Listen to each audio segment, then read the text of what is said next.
Breaking news చూస్తున్నాం.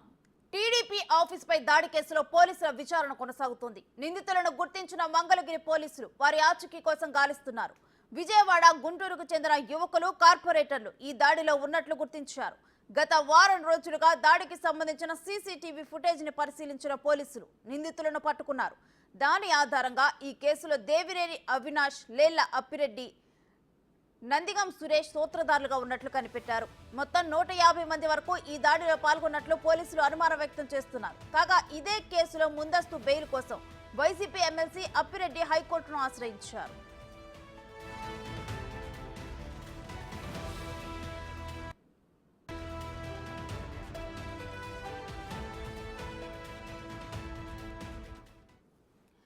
TDP office పై దాడి కేసులో పోలీసుల విచారణ కొనసాగుతోంది. అయితే దీనికి సంబంధించి ముందుగా కూడా ఇటు వైసీపీ ఎమ్మెల్యే బెయిల్ కోసం కూడా అప్లై చేయడం జరిగింది. అసలు కంప్లీట్ డీటెయిల్స్ ఏంటనేది మా ప్రతినిధి శివాని అడిగి తెలుసుకుందాం. శివ, ఈ కేసులో పురోగతి ఎంతవరకు వచ్చింది?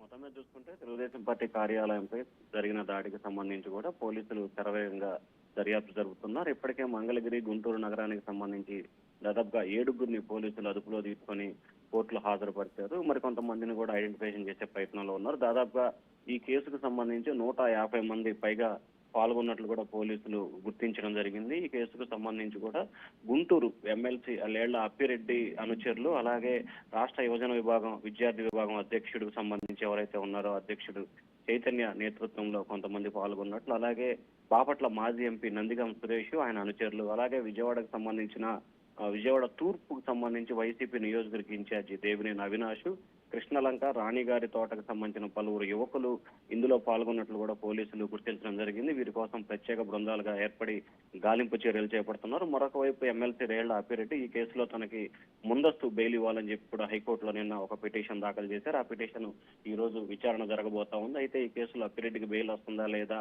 అనే దానికి సంబంధించి ఉత్కంఠ కొనసాగుతోంది. ఒకవేళ అప్పిరెడ్డికి ఈ కేసులో కనుక ముందస్తు బెయిల్ వస్తే కనుక మిగిలిన నేతలు కూడా హైకోర్టును ఆశ్రయించే అవకాశాలు అయితే కనిపిస్తున్నాయి. మరొక వైపు టీడీపీ కార్యాలయానికి సంబంధించి ఏదైతే జరిగిన దాడిని కేసు రీఓపెన్ చేసిన తర్వాత పోలీసులు అయితే శరవేగంగా దర్యాప్తు చేస్తున్నారు. ఒకవైపు వైసీపీ కీలకమైన నేతలంతా కూడా అజ్ఞాతంలోకి వెళ్లి, మరొక వైపు హైకోర్టులో ఏదైతే బెయిల్ పిటిషన్ దాఖలు చేస్తున్న దానికి సంబంధించి కూడా పోలీసులు కొంత సీరియస్ గా వ్యవహరిస్తున్నట్టు తెలుస్తా ఉంది. ఇప్పటికే వెంటనే మిగిలిన వారందరినీ కూడా అరెస్ట్ చేయాలని చెప్పి కూడా భావిస్తా ఉన్నారు. మరొక వైపు ఎవరైతే అజ్ఞాతంలోకి వెళ్లారో వారందరూ కూడా ఎక్కడికి వెళ్లారు ఏంటి అనే కోణంలో దర్యాప్తు చేసే పనులు అయితే ఉన్నారు. Thank you Shiva.